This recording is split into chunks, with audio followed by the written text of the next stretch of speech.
You're listening to the Tony and Josh Show. What the f*** were you thinking?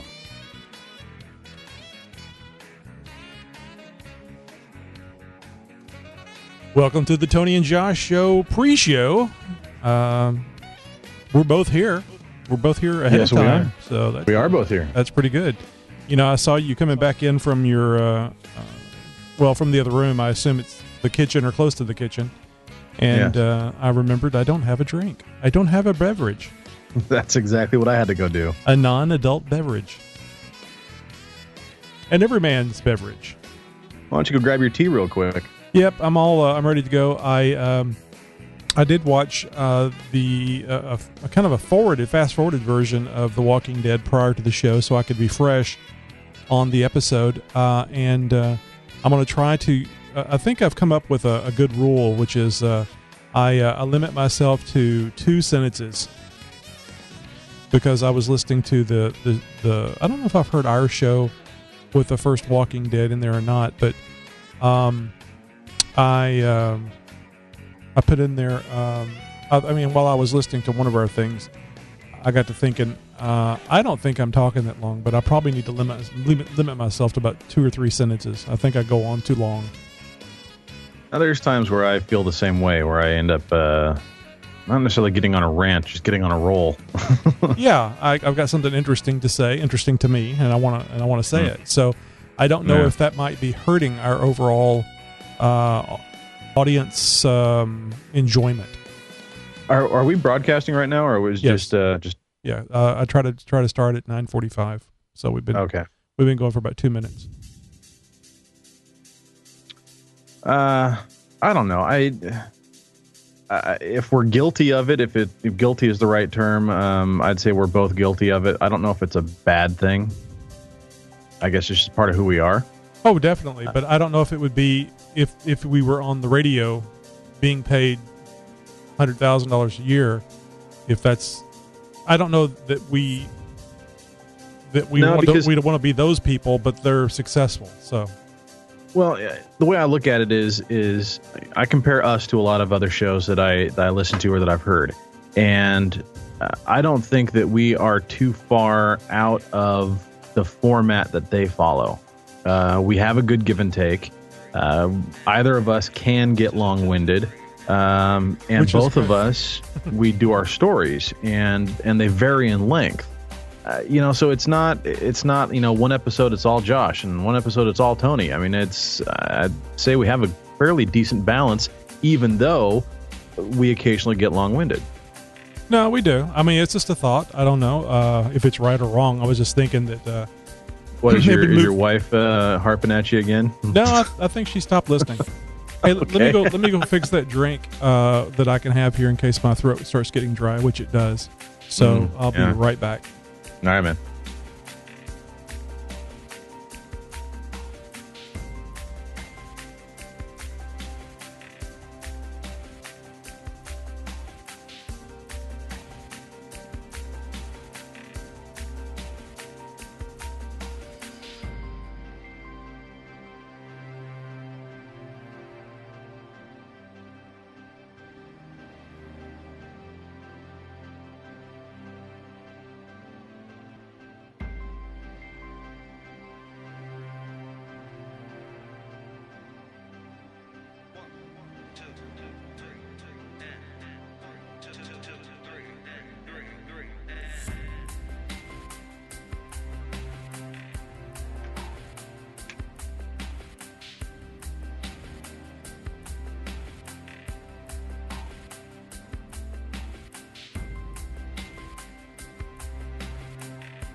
I got to remember to put my phone on vibrate because I'm sure you guys definitely don't want to be hearing my ringtone. Cell phone going off in the middle of a show is definitely not what we want. I don't know if you guys are just joining us. This is the Tony and Josh pre-show. We're just sitting here. Tony's getting himself a beverage. I had to, right before we started broadcasting, do the exact same thing.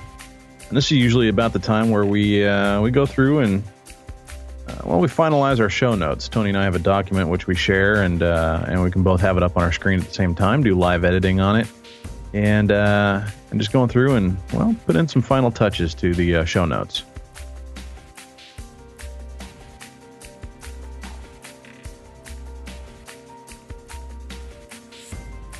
Of course, the actual show is going to begin here in about another 12 minutes or so. I got plenty of time to go get yourself a drink.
Mission accomplished. Hey now. Just a bit outside. Just a bit outside. Unless you're a Major League fan, you didn't get that. Major League being the movie. So I'm not sure if I included this in the show last week or not, or if I just did it the pre-show. I mentioned about my contract ending. Yeah, we talked a little bit about that last show. So when is the official last day? The 31st. Oh, okay. Oh yeah, and I forgot the 2-week thing is fine because I forgot you're going to be busy on the 31st. Yeah, well, I know we had talked about potentially doing the show the day before or the day after. The day before, I'm probably still going to be busy setting up and everything. So, I mean, I know your schedule doesn't exactly warrant it, but Friday, I mean, do we want to try and squeak a show in on Friday? No, I think we can. I think we can hold off on. We'll just instead of saying that it'll be the no show on the November 7th, it will be no show for October 31st or November 37th. Oh, okay. We'll be back in 3 weeks. We should maybe do a promo for that we can play elsewhere, or... Yeah, it's fine. All right. Also, too, I didn't have anything to add to the show tonight other than my charm and wit. I don't have any stories. Well, I kept it pretty light, just because of how the last show went with The Walking Dead. I'm going to be watching the time on this one. I've got 2 stories here. I can probably stretch these, with talking about it. Probably a good 15, 20 minutes, maybe longer. There is some current events that I know that you and I could probably go off on. There was a child here, I think he was in Oregon, that he ended up bringing a couple guns, 400 rounds of ammunition, and several knives to school. Cool. 12 years old. He's in juvie right now. They're going to lock him up. I don't know. I think some stuff will come up as we're talking, as it normally does. Yeah. You could bring that up, and I haven't heard anything about it, so I'll just have to do I don't know if offhanded it's smart-ass comments. I don't know if it's reached national news yet, but I mean, it's definitely a buzz here local. And I can't type. Oh, so anyway, it's been a little over a week since I found out about my contract ending on the 31st. Mm-hmm. And I don't know if I mentioned or not, they're gonna the company that I work for is gonna continue to pay me 2 weeks after that. So it's like a month. Little severance package or whatever. Yeah, not a bunch, but it's something. And I did have several days of vacation left, so I realized they're paying me for the vacation as well in that. But anyway, in little over a week, I've had 4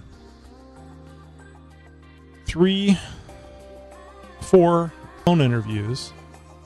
One of those was a follow-up interview because the first people I spoke with were like a exclusive firm that does the pre-screening for positions, and then the follow-up call was from a person that is involved in the hiring process at the company.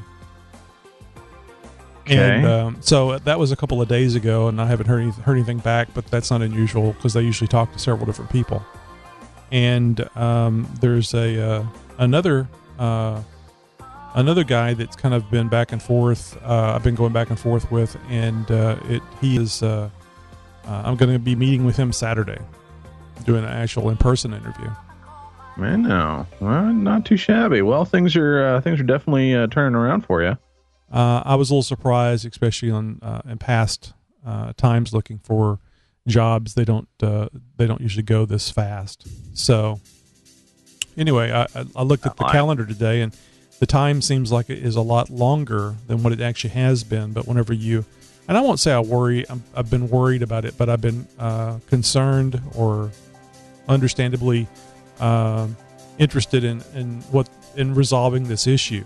So, well, yeah, I mean, you got to provide for your family, man. It's livelihood here we're talking about. Yeah, but I mean, it's we've got money in savings. There's unemployment compensation. There's several different contingency plans. It's not the way that you want to do it, of course. And, so I may be going out on a limb here, but I'm going to assume that you're kind of cut from the same cloth that I am, and the idea of filing for unemployment leaves a bad taste in your mouth. Oh, yeah. It's not something that sits with you very well. Am I right? Oh, yeah. No, not at all. Yeah. I have never in my life filed for unemployment. I've been working literally since I was 11, and I have not been unemployed for longer than 3 months my entire life. Yeah, I think if I could say that, I would not be as nervous whenever things like this come up. I got 2 problems. Well, one, I stay at jobs a long time, and then I'm a long time between jobs. Now, not the last 2 or 3 that I've gone to, but I was at this. I started working at that one company when I was 25. So I worked there 16 years, and that will scare the hell out of you whenever you really haven't thought about not being without a job because you've been with one for so long. Well, and you probably haven't updated your resume in 16 years. Right. So anyway, a little update there. Oh, one other thing I'll mention. I was actually thinking, I know that it would be hard for us, but I'm sure we could do it. I was actually thinking or postulating that we might make this a 30-minute show. See if that improves the numbers. Just think about it. It's not a decision we have to make. It's just something that came up. Well, I'm all about experimentation. I'm fine with that. I'm just wondering, which direction do we go? 30 minutes, geez, we'd have to restrict our Walking Dead conversation to 10 minutes. Yeah. Maybe 15. Yeah. and one news story, or we could do several news stories, but very quick, like they do, like on TV. Not really any comment there. Just boom, boom, boom. Next story, boom, boom, boom. You know, that type of thing. If you give me just about 2 or 3 minutes to set it up. No, I'm not talking about tonight. Oh, okay. No, just in general. That's why I said right. we don't have to make a decision on this right now. Okay, Well, let me get this thing. Let me get it rolling. Where it's 10:01. Yep.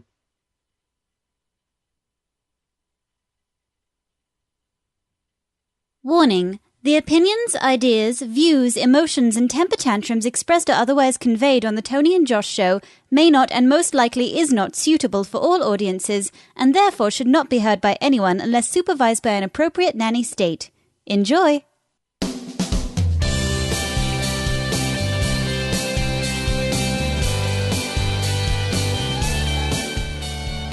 Welcome to the Tony and Josh Show. Tony and Josh are the functionally illiterates of the podcasting world. Now, here they are, Tony and Josh. Hey, welcome back. It's episode 26 of the Tony and Josh Show. We're happy to be here this Thursday evening, 10 p.m. Central Time, live and in color. Yes, in color. I said it. On YouTube live events. And you can watch us just by simply going to tonyandjosh.com and following the link over to where you can click and watch. Yes, and we have, all kinds of links for you guys to check out there. Of course, Tony and I put up some other information for your guys' viewing pleasure as well. And we encourage you guys to head over to tonyandjosh.com and check us out.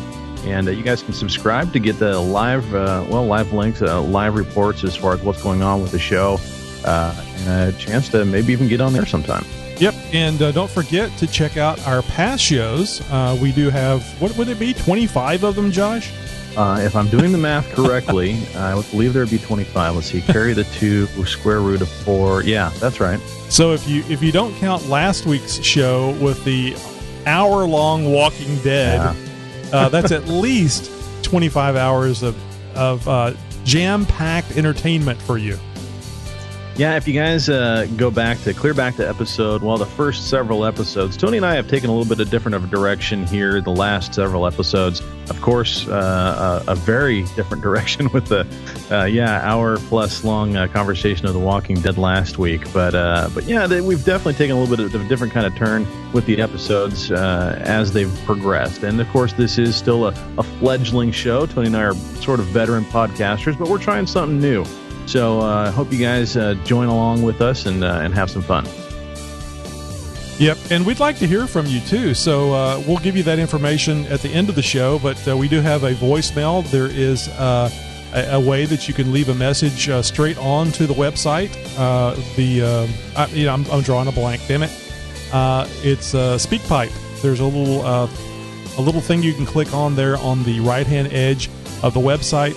That's SpeakPipe, and you can use your computer and just record your message directly on the website. And we'd love to hear from you.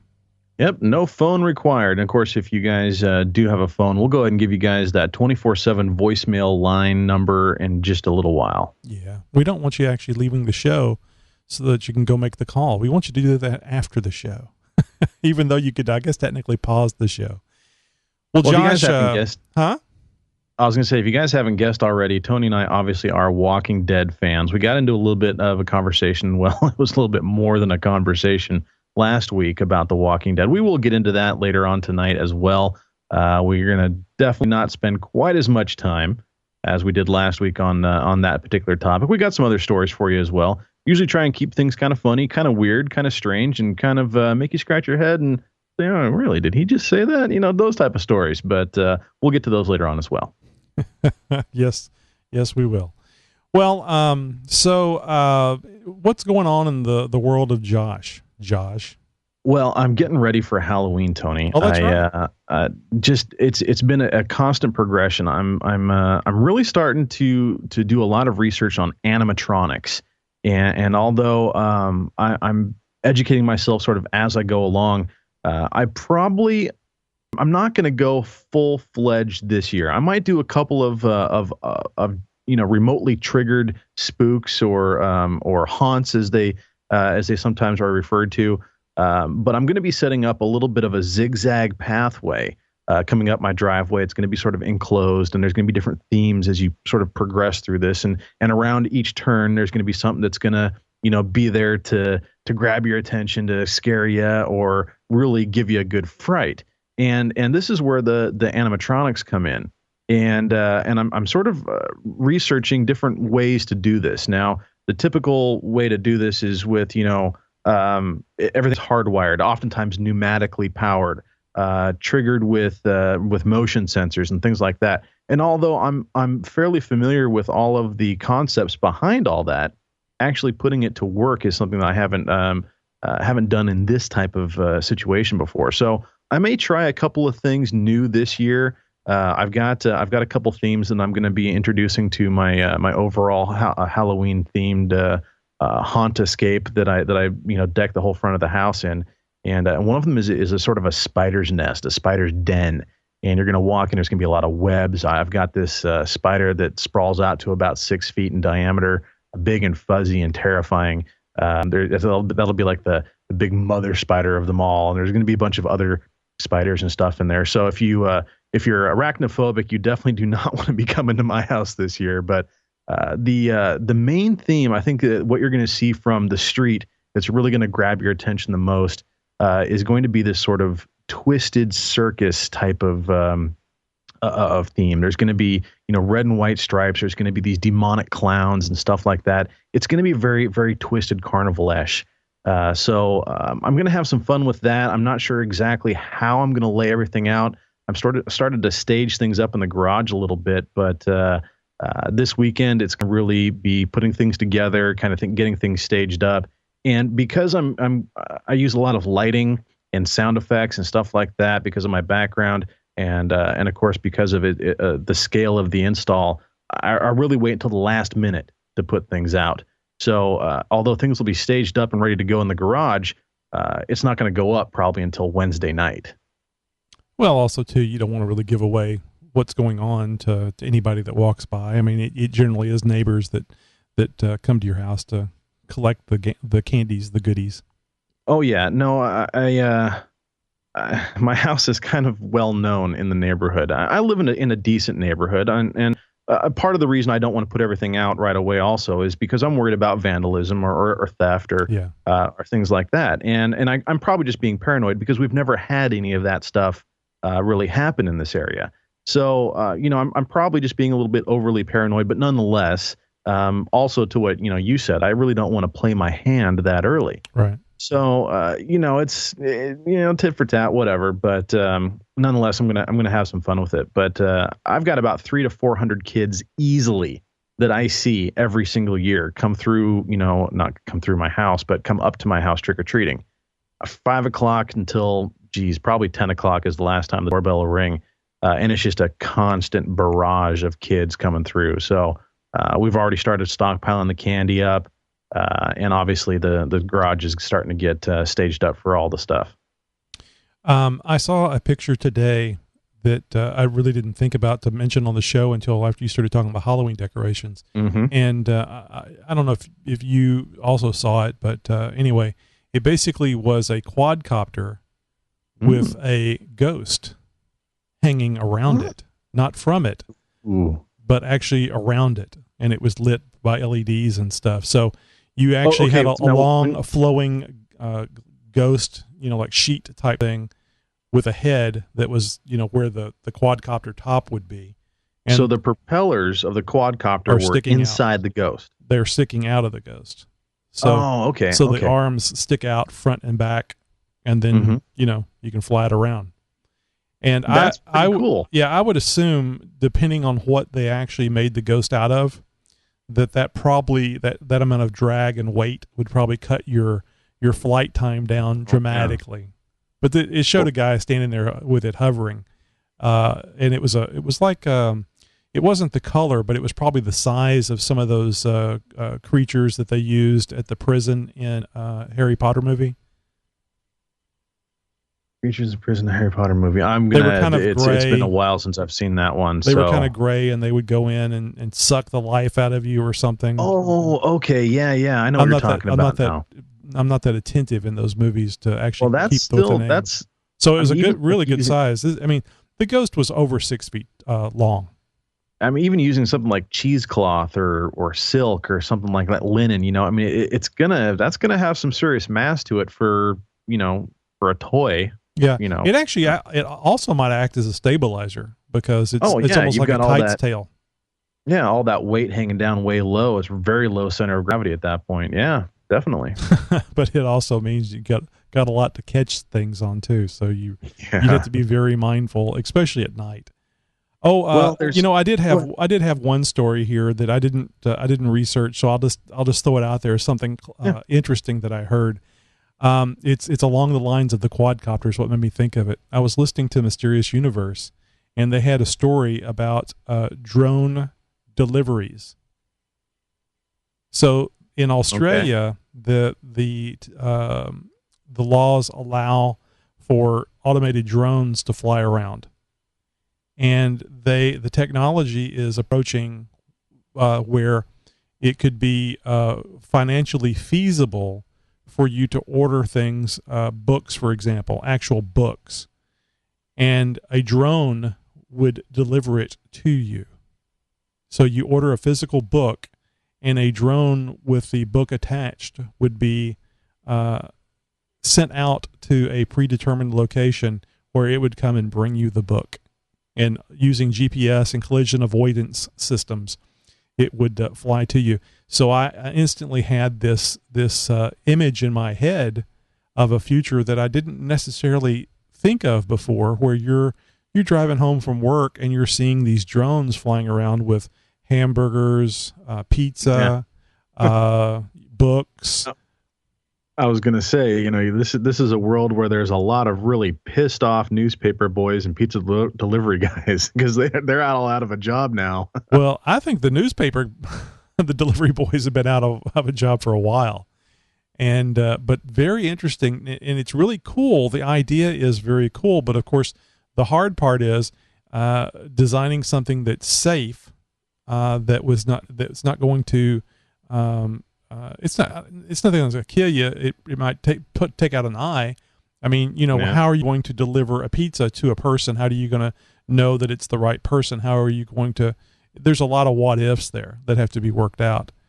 But you know what, Tony, with the advances in like facial recognition software, with we're buying and ordering virtually everything online now. Everything is sort of prepaid for before you show up now.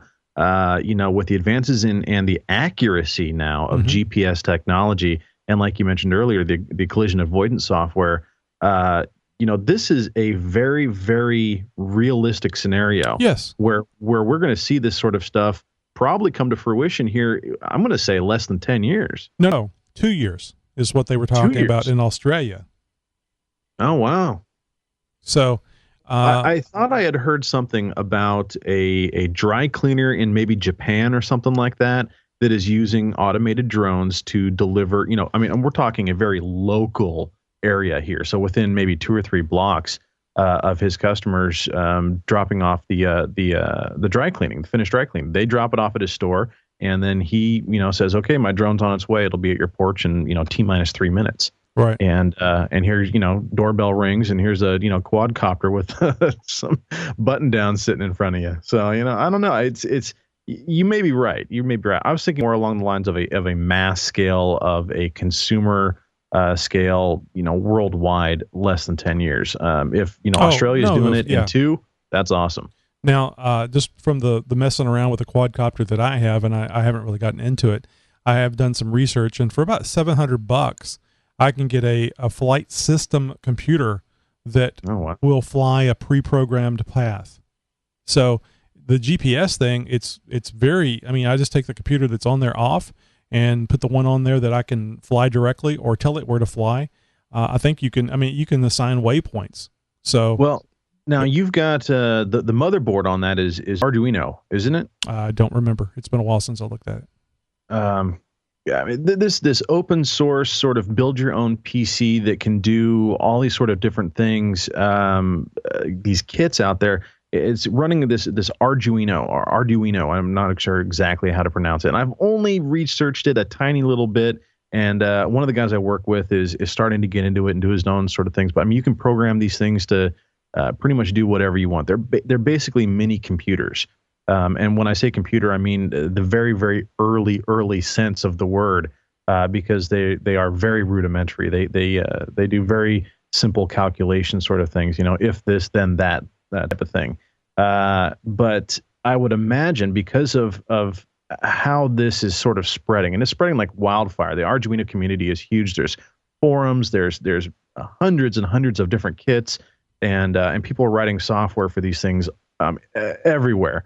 That it wouldn't be a sort of almost a plug and play sort of thing that you buy a little module, and I can't imagine it would be $750 with the sort of freeware behind it, that you plug this thing into your quadcopter and just run this GPS software. GPX files go here to here and come back, that sort of thing.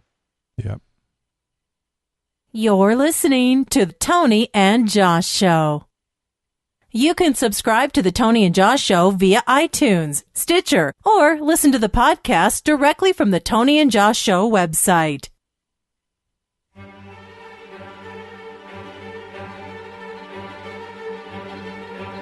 Walkers, crawlers, blood, guts, and all that is zombie.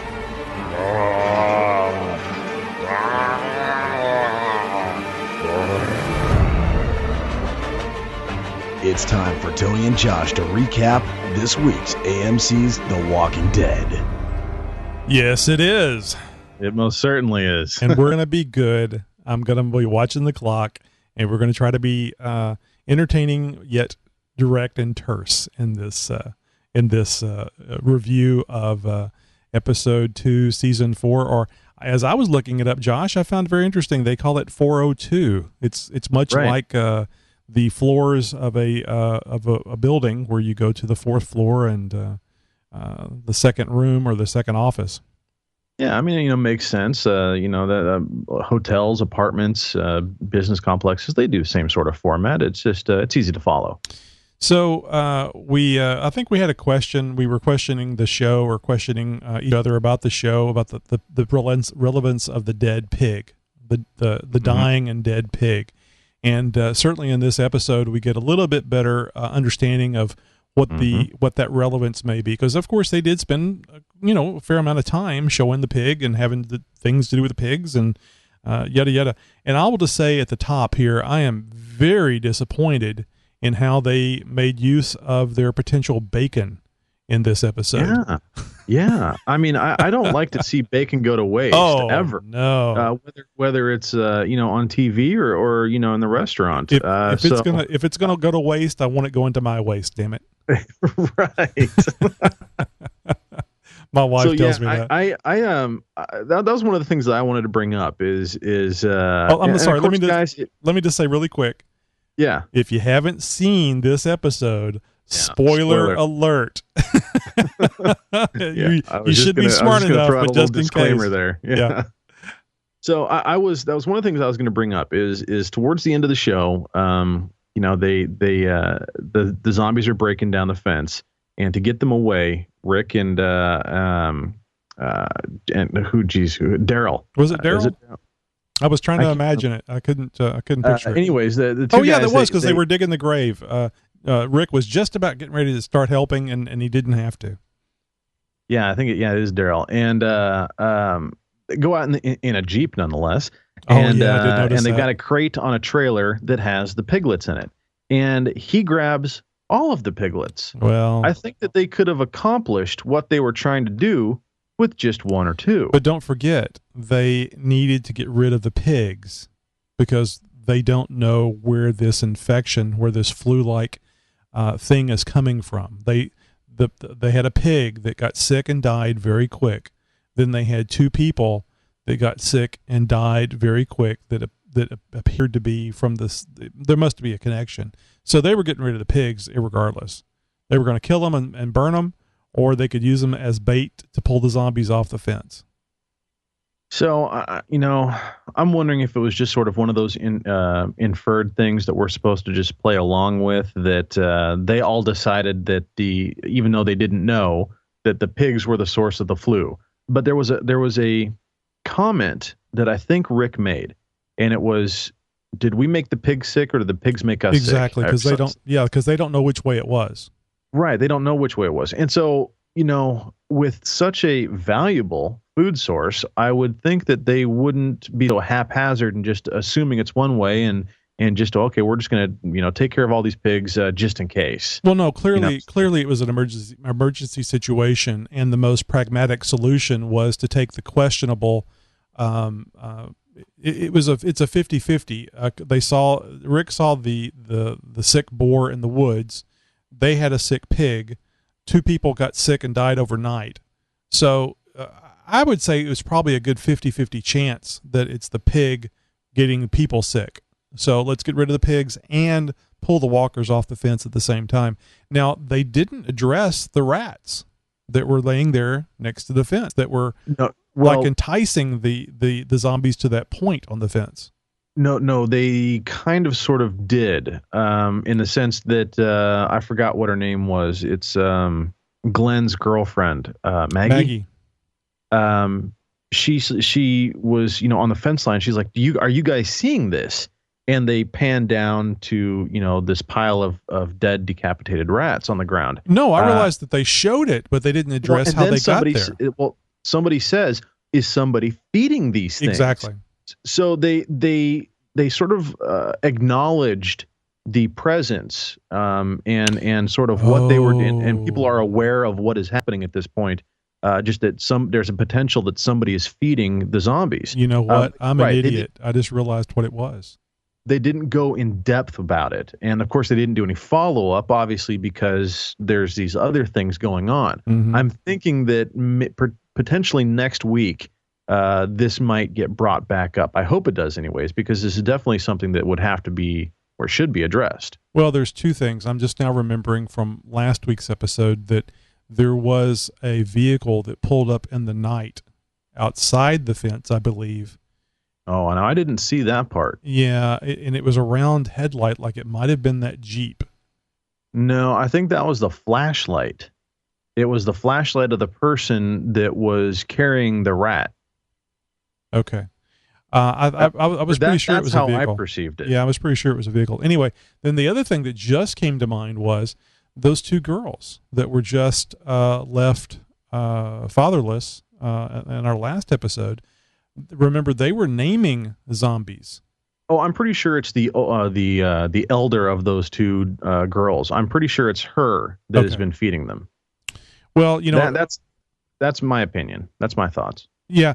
It could be. I mean, my initial reaction was it's the governor. He's not gone. And there's. Well, they were being fed from inside the fence line, so I don't think it's the governor. Okay. Well, that would kind of fit with the ending of last this last episode, because obviously there's somebody doing things on their own. Anyway, we do find out why they spent so much time on the pig. In the prior episode, and also too, we find out why Rick isn't carrying a gun, and it's kind of twofold. It's because he feels like he's made a bunch of bad decisions. He went off the rails a little bit, taking phone calls from dead people, seeing dead people, namely his slutty wife, and he didn't feel comfortable walking around with a gun. And the other reason for that is Carl's willy-nilly shooting of people simply because he viewed them as a threat. Well, okay, so that explains why Herschel is sort of calling all the shots now, and I kind of alluded to that in our last show about how I was assuming that's why Rick wasn't carrying his gun, is because he was associating the gun with that part of his life, the fighting for survival, I shoot to kill. You have to shoot to survive, that sort of thing, kind of playing into his 3 questions thing. And just having the gun with him sort of brought all that back up, and he wants to forget that and move along. And sort of that kind of rose to the surface this episode too, when when he told Carl, we have other plans. When they were talking about people going out to the fence line and taking care of some zombies, no boy, we've got other plans. I've got other plans. And then Glenn said, well, how about or Carl said, well, how about I just go? And then he sort of put it upon him. No, we have other plans. We got some dirt to tend to, or something like that. Yeah, well, he's obviously trying to pull his son back in, bring him back to be a human and not just this killer that goes around killing people that are desperate and in need. So I can understand that, but I think it was twofold. I think that Rick was questioning his ability to lead, and I think that massive 6-shooter that he carries around is in his mind, and perhaps others. I've got the big gun. I'm the leader, and he's questioning himself. He's questioning his abilities to lead the group, and that's why he wasn't carrying his gun. But of course, we see in this episode where he straps his gun back on, and I don't know if you noticed it or not, but whenever he was running into the D block to help stop the zombie attack, he reaches down for his gun. Oh, I missed that. No. I missed it the first time. I got the benefit of watching the show again tonight, but he reaches down to grab his gun. He realizes it's not there. And then he I don't know if he grabs his knife or had his knife or whatever, but when he comes out, he mentions that he wasn't much good without his gun.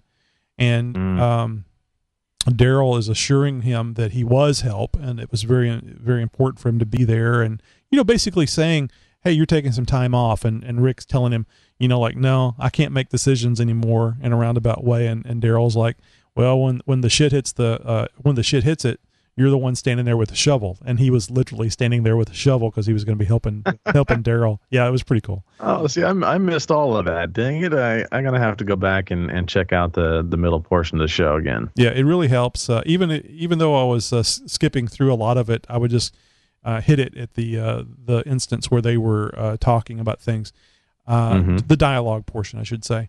Now, one thing that I did skip over that I didn't find very entertaining, I think it was necessary to have in the show, but I don't think that I would have a child do this. It was, was it this episode or last? It must have been this episode where the father is bitten, and no, that was last episode, wasn't it? No, that's this episode, and whenever Carol sort of says, no, the girl, the eldest daughter of the guy who was bitten, steps up and she's like, no, it should be me. Yeah. And she sort of loses it, and she can't do it, and so Carol steps in and shoves the knife into his ear. Yeah. There's no way in God's green earth I would have a child do that to a relative, especially a father or a mother. I would not allow it. That's something that would change that person forever. Even in those kind of circumstances. Right. I mean, somebody else can do that. Granted, anybody else can do that. Look at it. There's plenty of zombies for you to stick a knife into. So you have lots of people that you can do that aren't your relatives. Now, I understand, you need to be able to make those hard decisions because your sister could get bitten and could turn, and you're going to need to be able to stop it. Right. So, and I think that's where Carol was coming from in survival, clearly. Where she, handed over the knife. He's like, okay, well, this will be it's bad. I say this is a good learning experience. Here, kill your father. But it's exactly what it is. Because if it's going to be her and her sister at this point, and if one of them were to turn, the other is probably going to have to take the other out, or hesitation to save the other sister. I mean, I understand that, and I think it's great that Carol is teaching the kids how to kill with knives. They need to know that, and I also too thought it was very interesting how Carl decided to tell his father that Carol was teaching them how to kill.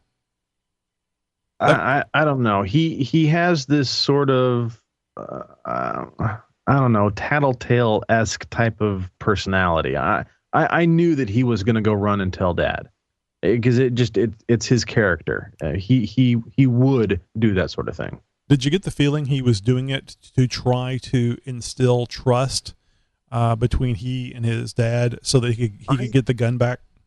I thought that.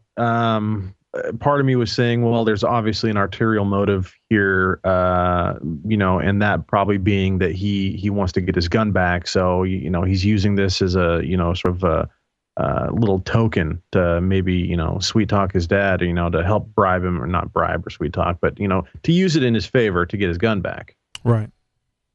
I noticed that whenever he used the rifle to shoot the zombie in the head that was on Michonne, that when he was telling his dad that he had to help out, it was like, I didn't want to do it, but I had to, I had to use the rifle. So he was very concerned because this whole thing about losing his weapon has really affected him. He's not even wearing the hat, and he makes a comment that I'm not wearing a hat. I'm not wearing the hat because farmers don't wear that, wear a sheriff's hat. So it's almost like Rick is purposely put away his gun, taken away his son's gun, and now son, instead of being hunters, predators, and thinking like a predator, we're going to be farmers. We're going to till the soil and raise animals and, get nice and calm and civilized. So I guess that's over. I guess that didn't work out too well for Rick when he runs into the D block and doesn't have his weapon with him. I mean, hats off to the character for taking that kind of risk. I don't think I could be without a weapon simply because I had a child that I might not be able to get to that child in time to get the zombie from biting him, and the gun would allow me to do that. Yeah, no, I'm with you there in that point. I wouldn't have been able to sort of make that decision, especially when we're talking about, zombie infection into the world type of times. You're going to have a gun by your side regardless, 24/7. It's going to be there. And a big ass knife. To get to the point where you're making the decision that you're going to lock your gun away. I mean, that you really have to be going through one hell of an internal struggle to even get to that point. Well, that might have been why the character had to have two reasons to do it. One, because he knew he was a little off and made some bad decisions, and really maybe he shouldn't be trusted with a gun. And the other, because your child is not progressing in a way that you want them to progress emotionally, and their growth is not proper. Although I think that his how Carl was handling himself certainly would be more likely for him to survive overall, but at what cost? What kind of person would he be at the end? So I guess it's that classic thing. What do we want to be? Do we want to be aggressive, survival, take what we want, or do we want to be communicative, part of a community, and share and be generous and help people? So it's those two sides of the coin. I mean, I can certainly see why Rick's character, or the character Rick, would want to do that for his son, but I still think I'd have to have the gun with me. Yeah, and that just might be the kind of cloth we're cut from, the kind of personality that you and I both are. That just it's part of it's a survival instinct too. I would sort of think. I mean, granted, you can fall back on a crowbar or a stick or a sword or something like that, but even a knife. But the gun is your first line of defense, or a fence is your first line of defense. But in this case, but yeah, I'm there with you. I'd have to have the gun. Hey, let me ask you an engineering question.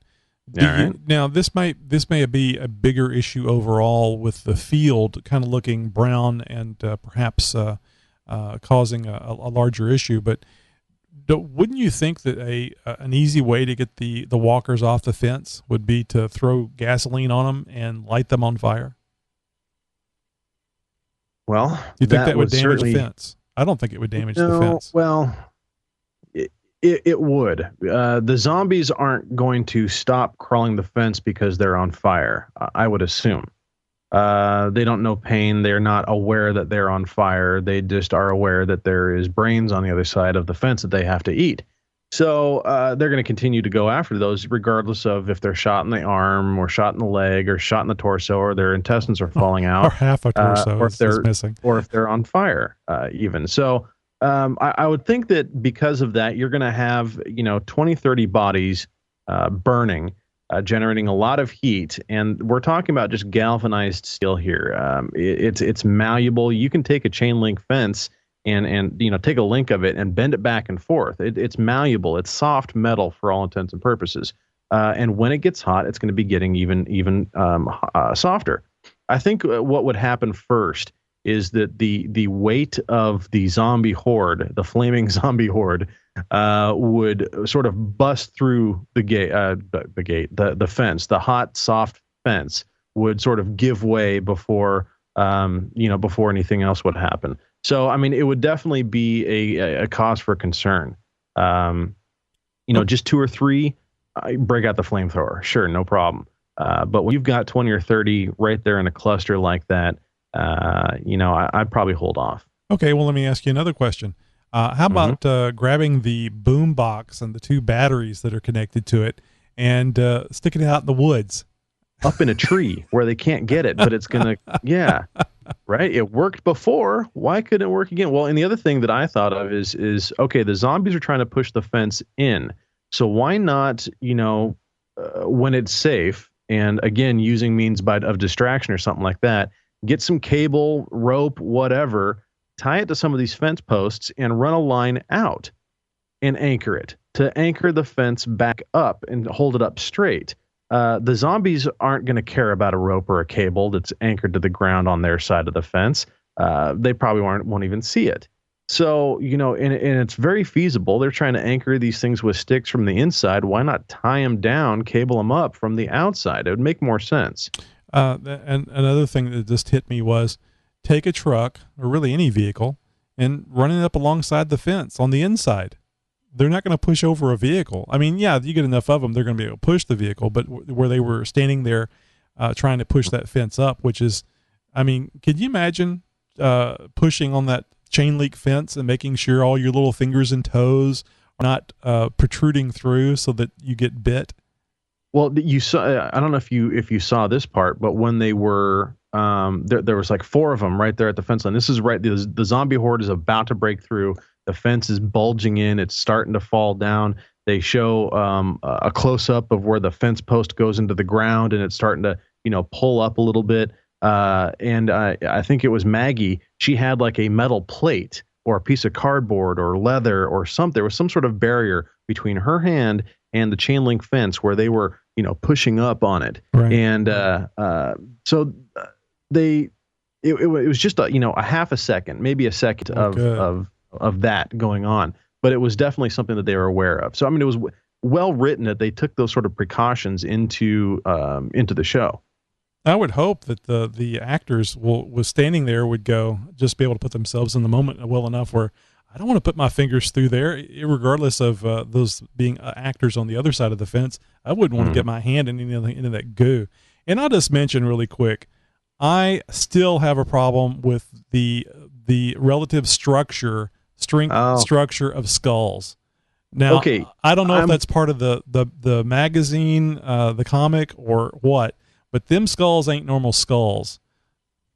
Okay, especially now, I'm assuming you're talking about there was a scene when D Block was taken over and they were going through and somebody stomps on a zombie head. Oh, yeah. It was like a Cadbury egg. Yes. So this was a zombie that was less than 24 hours old, probably less than 12 hours old. I could understand, when we were talking about, season 1 last week and the zombies that were up on that, that Kmart roof or whatever it was. Okay. They had been up there for months and months and months at a time. A decay.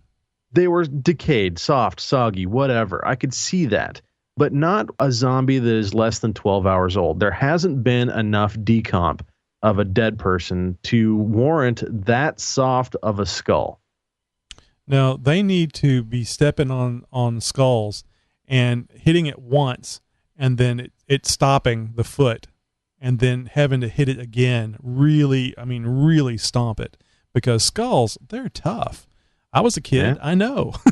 Can you imagine mine off the cement a couple of times? Can you imagine how many dead people there would be if skulls were that soft? Oh, No, we'd all be walking around with football helmets. Yeah, no, there'd be a lot of traumatic brain injuries if that was the case. Yeah. Well, let's get exactly. let's get to the end here now. All right. The only now I watched this the first time, and when I was experiencing it the first time, where Tyrese is walking into the cell block where his girlfriend, I think her name was Karen, is at, and I don't think we ever saw the other guy that was coughing. But apparently he was in that same area with her, and he walks over there and to visit her, see how she's doing, and he finds this horrible blood drag marks, lots of blood drag marks, and as I'm watching this, I'm thinking she got sick, she died, she started bleeding out, and she drug herself from that room outside. And then as he goes outside and you see 2 drag marks of blood, and he's just standing there, gasping, and you see 2 burned bodies. I was very confused by that whole thing, and it really didn't make as much sense to me until I watched it the second time. And so it's fairly obvious, I think, that somebody killed those 2, drug their bodies out, doused them with gasoline, and set them on fire. Now, initially I thought, why in the world would you waste gasoline, especially during a zombie apocalypse? And then I remembered, well, the reason why they were separated. They were suspected of being sick. Exactly. So, well, okay. So there was something that they mentioned when they were talking about this sickness that's plaguing the prison. And there's somebody that appears to they're not a regular character. They probably came from the governor's group or whatever. And he appears to be a nurse, doctor, or some sort of kind of medic. He was speaking that kind of terminology, very comfortable with diagnosis and stuff. And he mentioned something about a certain kind of flu, as meningococcal or something like that. They were trying to do some troubleshooting as to what this could be. And he said, can cause, spontaneous, he was using the pop can reference, the pop a top. You take a pop can, you shake it, it's going to pop its top or whatever. And then he said, the eyes, the ears, the mouth, the nose is the top. The top, right. And, he said something about, spontaneously bleeding from those orifices. So I'm wondering, and I'm just sort of playing devil's advocate here, if that one guy's girlfriend who was in the cell, if she, obviously she was sick, if she didn't get to the point of where she popped, and that's where the blood came from inside of the jail cell, that, you see him look in there and they show a couple blood stains on the floor of her jail cell. And of course the drag marks, as you mentioned. So I'm wondering if she hadn't popped in the jail cell and somebody saw that, drug her out, didn't know what else to do with the bodies. If it's a contamination, you got to burn it. It's one of the, only ways to get rid of something like this. And if there being a second one, obviously you would have done the same thing. Maybe he had already done that. Maybe that's why they were down there. I don't know. I think we're going to find out all that soon. But just as easily, it could be somebody who just is sort of nipping this in the bud and taking care of this ahead of time by anybody who is even remotely sick, burning them up. Suspected sick. Yeah. Mm-hmm. And I thought of that too. The problem I had with both of those individuals being burned is it is unlikely that they would have popped at the same time. Now, obviously, one could have popped and then in the process of being found, the other one was very sick and she popped. I don't think that they were actually held in those cells, though. I don't think that they were locked in. So we saw from the young man, I forget his name, what he did whenever he was at his very end of his life. He got to the shower because he was burning up. He was very hot. So yeah. I can't help but think that if they were going through the same thing, they would have tried to cool off just like that. They would have been in one or both would have gone to the showers. So I think this is a situation where there's a rogue agent making decisions outside the group, and they took it upon themselves to kill and burn these two people as a preemptive move. Well, it could be. I guess we're going to have to tune in next week to find out. Yeah, if they tell us next week, you know how this show goes. They do drag it along quite a bit. Well, guys, that was our Walking Dead episode 2, season 4 review, and hope you enjoyed it. We'd like to hear from you and hear your theories on what's going on The Walking Dead, because it's not very likely, but hell, Josh and I could be wrong. Well, and speaking of hell, you guys can certainly give us hell for our spending an hour and a half on the topic last week. So if you guys want to do that, by all means, please call our 24/7 voicemail line, and we'll give you guys the number here in just a little bit. It was only an hour, Josh. The show was an hour and a half, but we only spent an hour on The Walking Dead. Hey, it was fun. I enjoyed talking about it. Oh, absolutely. Like I mentioned last week, we're obviously fans, and we can go into this very in depth. So much to the point of where I brought up the idea of potentially even starting a whole nother podcast strictly dedicated to The Walking Dead. Yep. Well, anyway. So we do have some other things. Yeah, I was going to say, speaking of burning bodies and stuff like that, here's a great segue for you guys. Ashes to ashes, dust to evacuation. Well, check this out. You guys probably heard this in the news. It's a little bit obscure. It probably didn't make the national news, but there was a Florida shopping mall that was evacuated last Tuesday for what very well could be a first. A man walked into the Lens Crafters at Sarasota's Westfield Southgate Mall and proceeded to, check this out, scatter an unidentified substance around. Now, you're probably already guessing, what it is. But he then, quote, fled the area. So people were thinking, oh, geez, what's going on? Is this a terrorist attack? Are we all going to die? Whatever. Reports obviously immediately started flooding the local 911 call center. People, shoppers, even the store's own employees, who I bet had never seen anything like this before, were worried that the powdery substance was something malicious or possibly terrorism related. Over 24 police officers responded, as well as 10 different fire trucks. And of course, hazmat was on the scene as well. Police and hazmat crews, following standard operating procedures for a possible homeland security threat, ended up shutting down the mall for over 2 hours to do their investigation, during which time the man was apprehended. It was then discovered that the man was mourning the passing of his fiancée and was in the process of depositing her ashes in places that, well, meant something to the couple. Now, currently, there is no word as to why this particular Lens Crafters made the list. Now, he's not going to face charges, but the mall and the fire department may seek damages for this guy, obviously causing, quite a ruckus.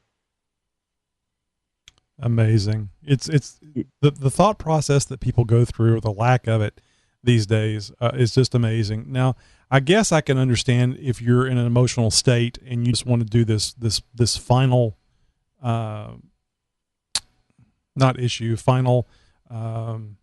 act of closure. Yeah, that may be. I mean, certainly it's an act of closure, but something to honor this person.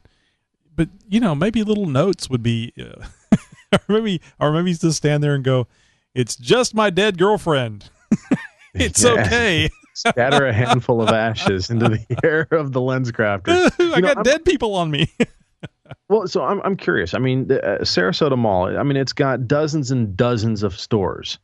Any one of which I would think would hold more merit than a Lens Crafters would. I don't get it. Why a Lens Crafters? I mean, I'm blessed with fairly decent eyesight, and so I don't have contacts or glasses or anything like that. Sure, I get an eye checkup every now and again, but I don't hold the optometrist in such a higher regard, let alone their place of business, that I would even something like this would even be on the radar. Yeah. Hey, I was just looking up actually I did a search on the drone delivery stuff, and I found something that's pretty funny. This is about the world's first airborne Mexican food delivery system. Oh, no way. Earlier this year, the world was brought to its knees when it was cruelly teased with the promise of tasty Mexican treats being delivered via quadcopter. we believe everyone deserves carne asada when they want it so today. So we made a dream reality. We're proud to introduce the burrito bomber. Oh, no way. Truly the world's first airborne Mexican food delivery system. Here we go. It works like this. I told you that I figured there was a problem with actually putting the food or whatever you're delivering in the hand of the person. So anyway, here's how this would work. Obviously, this is not real. It was something that somebody came up with and put on the website. But it says it works like this. You connect to the Burrito Bomber web app and order a burrito. Your smartphone sends your current location to our server, which generates a waypoint file compatible with the drone's autopilot. We upload the waypoint file to the drone and load your burrito in the custom-made burrito delivery tube. The drone flies to your location and releases the burrito delivery tube. The burrito parachutes to you. The drone flies itself home, and you enjoy your carne asada. We built the Burrito Bomber using a handful of open source projects and some new bits we've created ourselves. All the code and 3D models we've created for the Burrito Bomber are on our GitHub page. So you can build one too. Now, I actually figured that they were going to be doing drone strikes, but instead of using, Hellfire missiles or something, they would actually be just using burritos. Yeah, burrito by drone. Wow, man. That's well, see, this is what I was talking about when I was talking about on a consumer level, a mass consumer level, cheese burrito delivery by drone. That is just, you can't make this stuff up, folks. This is, well, obviously, you're only going to hear this kind of can. stuff here. Obviously, you can. It's beautiful. They even have a diagram here showing in very basic militaristic type overview of one, which is order burrito, and then they show a little person standing there, and then 2, bomber guided, which shows a satellite with a little dotted line running up to it. And then they show like an airplane with where it says number 3 burrito replaced, and they show a dotted line where the burrito is rocketing, well, actually just arcing towards the person that had ordered it and the parachute deploying. Right. I don't doubt that it's going to happen. And here's where I see that feasible. sort of thing actually working out pretty well. Ball games, sporting events. Oh, you're right. That would be great. Instead of the T-shirt gun, the drone bomber, the T-shirt bomber. Now, it's probably not going to work out so well with. It's probably not going to work out so well with nachos or beer. But hot dogs, burritos, sure. A bag of peanuts, why not? I could see people buying beer and sending it to people on the opposite side of the field. Hey, Bob, here's a cold frosty one for you coming in. Do you remember the old Gallagher shows? Oh, and everybody in the first and second row either brought plastic with them or was wearing something that would keep liquid and debris. Yeah, the rain ponchos. All sticky debris off of them. In the stadium would be wearing those now. Yeah, it would be a big thing where it's like, they raise hell with the other side just to piss them off so they could get beer dumped on them. I could see how it could be a big selling item. Let's bomb the other side, and this whole war match going on between the sides, and somebody just watching the money. Ting, ting, ting, ting, ting, ting, ting, ting, ting, ting. I bet you there would even be an app where you'd be able to use your phone to estimate the distance for the targeting. Where you want to target the drop. Well, and call it an airstrike. On your phone, it'd be like a little webcam on the drone, and it would have a little bullseye mark on it, some sights on it, and you've got the fire button or the release button, on the app, and as soon as you see your target fall within the crosshairs, you hit the button on your phone, and it sends the signal to the drone and drops the nachos right on their head. If we miss the target, your next purchase will be 25% off. Yeah, right. I used to start these things on the bus with a wadded up piece of paper and throw it and hit somebody in the back of the head, and they would immediately look at me, and I would be looking like I would just be looking out. Yeah, looking. No, I wouldn't point. I would just act like I was just being normal, and then they figured out, oh, it must have been so-and-so, and they would hit them, and pretty soon I'm sitting there. The bus driver's taking everybody's name down except mine. So I was the instigator, so I could see this exact same thing happening. Well, speaking of school buses, there's a school that's in the news now, probably not in a very good way. There's a teacher, a Northwest Indiana chemistry teacher to be exact, who has allegedly provided alcohol to some of his students at his home to celebrate one of their birthdays. Now, that unto itself doesn't sound too crazy. Well, here's where it gets a little bit interesting. He then took some of them to a strip club.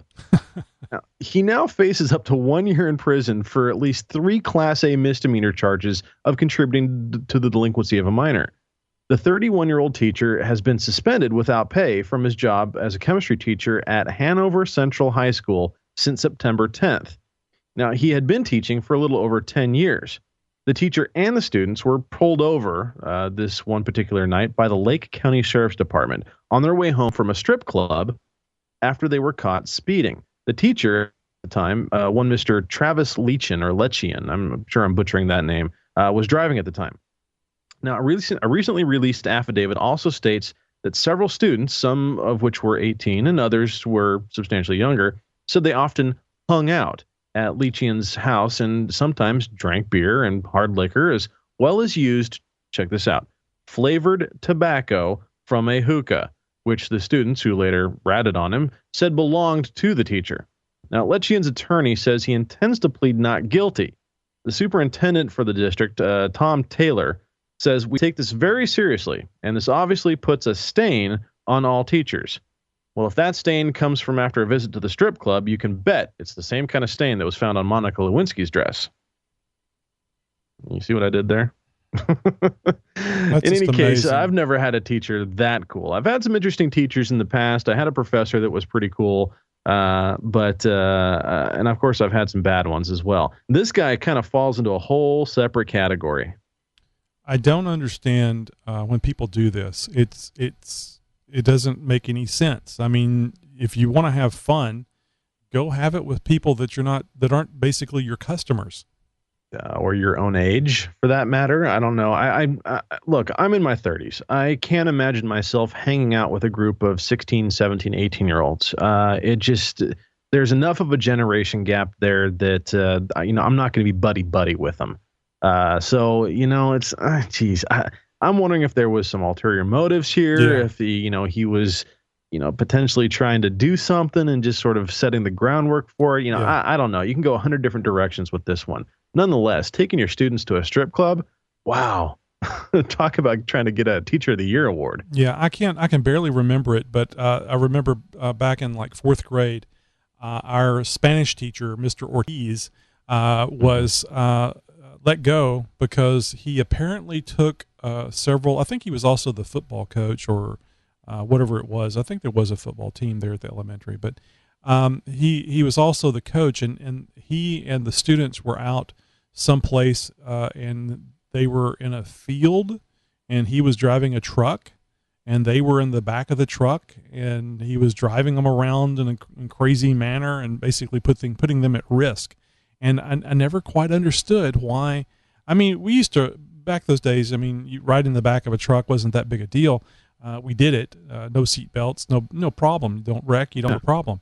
But it just seemed very strange that an official from the school would do something like that. And risk your job. I don't know. It's like stealing software or something from a company that you're working for, that maybe they've got a copy of Windows server that you'd like to have, and it's right there. You can just make a copy and take it home. To me, it's just not worth my annual salary.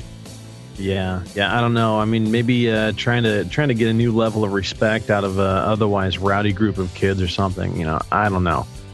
Well, speaking of respect, guys, you respect what we're doing here. We encourage you guys to let us know what you think of the show. Positive or negative, we'd like to hear from you regardless. Give our 24/7 voicemail line a call. That number, check it out, 206-600-6882. Nobody's ever going to answer the phone. You can leave a message, and there's a good chance we might even put it on the air.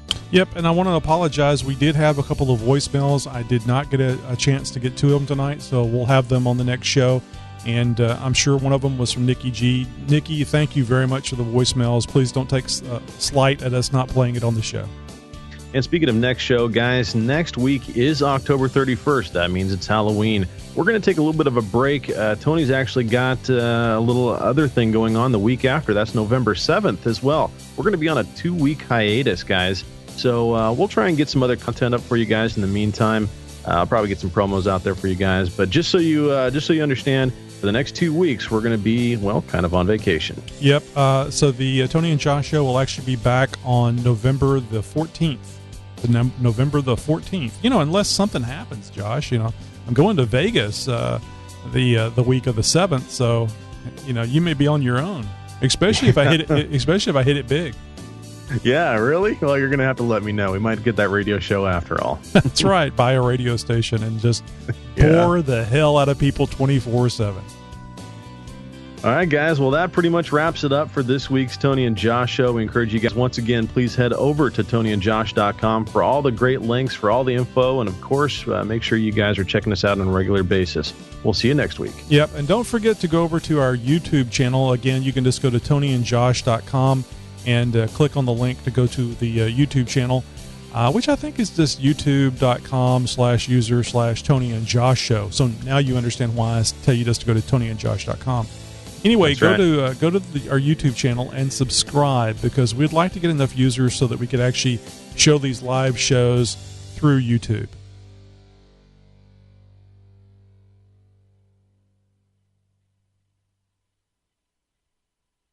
And we're out. So, not too shabby. We managed to keep our Walking Dead down to a solid 40 minutes or so. Yeah, I let it go on a little longer than what I had planned, but I enjoy talking about that. Me too. And I knew that we were going to fly through these other stories fairly quickly, and it was going to be, we were going to have to try. Actually, put some effort into stretching that out to some decent content. I mean, obviously we can, bullshit about, stuff like this, and it's just filler more than anything at this point when you got such good content like the Walking Dead conversations we have. Yeah. Well, I hope they're good. I enjoy them. So, let's see, what are we going to do for the, I guess the promo is just going to be, Walking Dead and these other two things. I guess we could talk about the burrito bomber. Yeah, or I was going to say some sort of drone talk, something a mention of drones of some sort. Yeah, and drones being used for a good purpose, delivering burritos. Have you had a chance to listen to any of the new shows that I'm including at least the audio portion of the promos at the front of the show? No, honestly, I'm sorry, I haven't. I'm so far behind on listening. It's not even funny at this point. Take some time to listen to one of the recent shows, just the very first opening, to get an idea of how it sounds. I think it's pretty cool. I think it works out well. It's just basically, the promo before the show starts. So it's about the show that it's basically going out of order. We record the show, then we record the promo, and I put the promo at the front, and then have the show at the back end. So I think it works out well because it's not anything new. Other shows have done this where they give you a recap of the show that you're getting ready to listen or watch. It's just, now we're doing it. Well, I trust your judgment on things, and you've done things very well in the past. So I'm sure my criticism is going to come very lightly. Yeah, I just you're an integral portion of the show, and I'm just curious about your opinion on it. So I'm down here at the bottom of the show notes, just trying to type some stuff out here.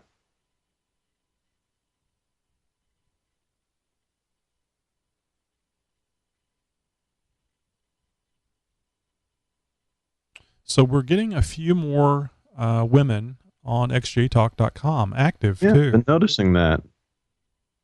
I like it. I think it's pretty cool. Oh yeah, it's reach out and get another 50% of the population involved.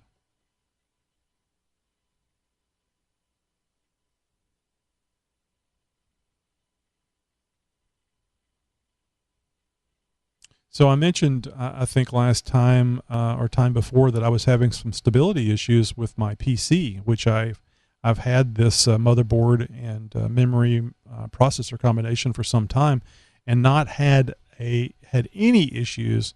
Well, I guess there's an occasional blue screen, but it's very, very rare.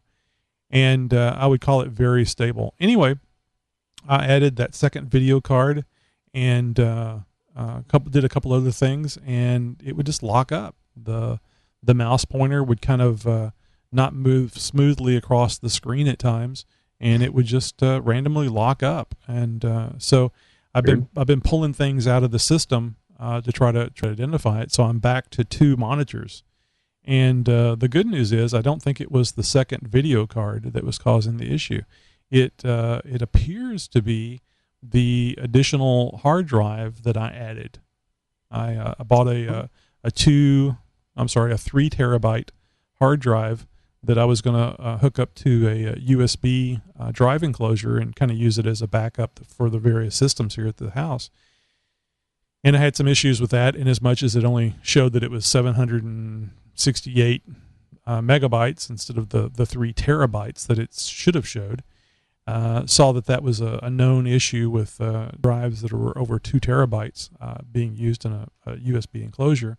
So I have a type of a little card or filler panel that has a power and USB connection, so that you can connect SATA drives straight to the back of your system. So I just took the drive and hooked it up, hanging out the back.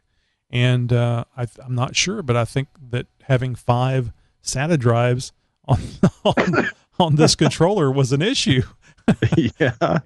I mean, when I had that 3 terabyte drive on there, I had 7 terabytes of storage on my desktop PC.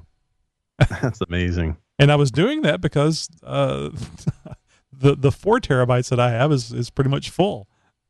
You know, we're going to be here in another few years. I mean, right now, just the conversation of 7 terabytes. Yeah, this is why I shouldn't be pressing buttons. I just hung up on Josh. That was weird. I was like, "What is that? A message or something?" There on Skype, and I clicked on it, and it's actually now that I think about it, I was listening to what you were saying. Now that I think about it, that's the receiver, and when you click on it, it hangs up. Yeah. No, I was saying, just our conversation right now, talking about 7 terabytes of storage on my desktop PC is a pretty substantial number. It's not, astronomical like it would have been, 3 or 4 or 5 years ago. But I'm thinking in 3 or 4 or 5 years, we're going to be talking about the 7 terabytes of storage you have on your phone or in your pocket on the jump drive or something like that. The kind of verbiage that discussions of memory has, over the years, terabytes is not exactly something that was commonplace 5 years ago. No, I think that the first, no,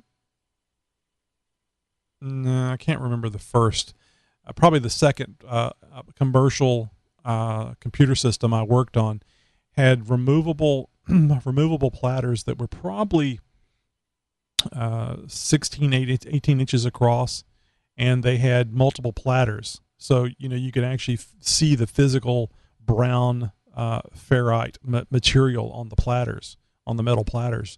And, oh, wow. Yeah. Anyway, you put the pack in to the drive and then twist it, which would lock it in. And then that would let you remove the little carrier that was on top of it, much like you would like a cake. It looked like a cake carrier. But it was bigger than a cake. Anyway, Wow.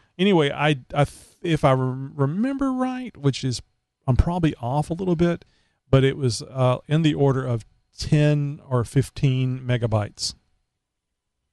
That is amazing. Yeah. And now, if I'm not careful, I'll lose my 32 gigabyte micro SD card. I've got a couple of those. Oh no, not micro SD card. They're USB jump drives, but they're 32 megabyte. Gig. No, megabyte. Oh, okay. It's like, yeah, it wasn't too long ago. It wasn't too long ago when they were 4 things? megabytes, 128 megabytes. It wasn't that long ago whenever that was a lot of flash media storage.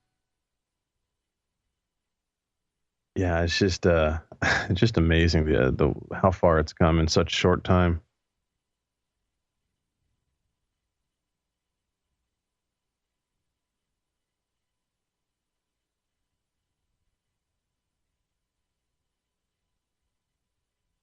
Oh, let's see here. I'm going to word this a little differently.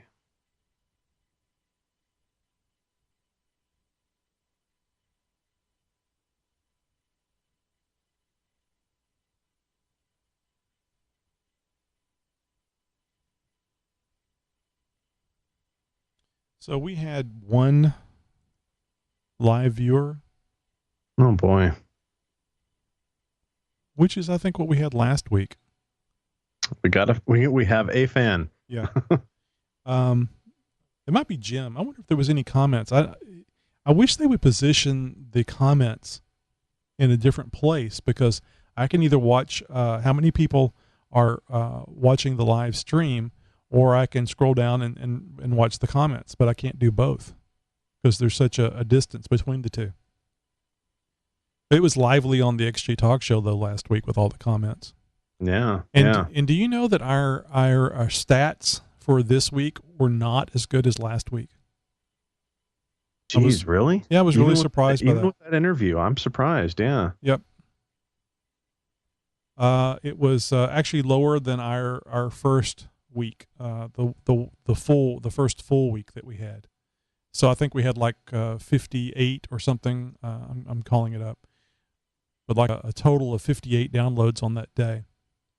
Now I think that there's actually instead of having a sharp spike of downloads like what we've had, this one looks like it's being a little fatter. In other words, we're over a 3-day period, there's more downloads on those 3 days. So overall, it might be more. The stats don't seem to be working correctly, so I haven't been able to determine that 100%. But yeah, first day was 57 downloads. Second day was 38.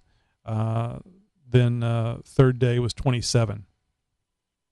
So definitely still a little spike there, but fatter as compared to 73, 45, and 17.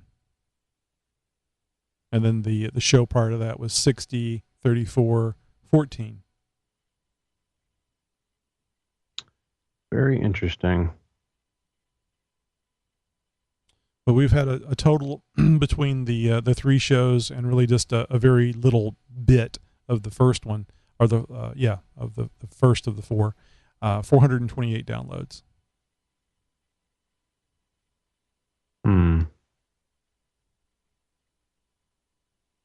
Hey, speaking of numbers, I think it might be a good idea if we avoid talking any specific numbers while we're broadcasting, as far as listeners or viewers go. And the reason I say that is if we mention that, we've got 6 viewers this week, well, that doesn't sound very good, especially to somebody who isn't a regular part of the show. It would make us seem very, very small. And I'm not saying we're bigger than we really are, but I would like to. I think it would be a good idea if we sort of acted as if, sort of portrayed ourselves as if we were a much larger show. Just in very broad terms, not anything very specific, but getting into specific numbers like, we've got, 32 downloads this week or something like that. Again, it's not very much. And although you and I both like the numbers, we like to see the numbers. Obviously, we'd like to see them bigger. Somebody from the outside looking in is going to see that, well, these guys aren't anything special. Why should I, if there's only 6 people watching them, obviously they can't be that good. So why should I waste my time? That's sort of where I'm coming from with that. If we could, we don't have to lie to people saying, we've got 10,000 viewers this week, or, something like that. We just, put it into more general, vague, broader terms if we're going to discuss that sort of thing. Keep the numbers side of it sort of a little closer to the vest. Yeah, no, it's fine. I've considered that, and I just sometimes have a problem with trying to come across that I'm bigger or better than what I really am. So I think that's one of the reasons why I mentioned the numbers. Also, too, there's the sympathy factor. So it's like, these guys are too good to be being watched by one person. So I'm going to make sure I'm here every week, or I'm going to try to get a friend, or I'm going to try to tell people. So I don't know. That's the direction I went with it. That's why I've been mentioning it. It's because it's. Well, I didn't even consider that. That's a good way of looking at it. Yeah. I mean, how many times have you had sex simply because of the sympathy factor? Like I said, we don't need to get in any specific numbers now. Oh, all right, man. So down here at the bottom, I've got some stuff written out. Let me know what you think of this and how I've got it laid out. No, it looks fine. I'm gonna go ahead and wrap up the broadcast, the live stream. So those of you, upwards of 10,000, at least 9,000 that are watching us this week, we're gonna wrap it up and say good night. Thank you for being here. Thank you for watching us live. And have some pity. Tell your friends. Yeah, please.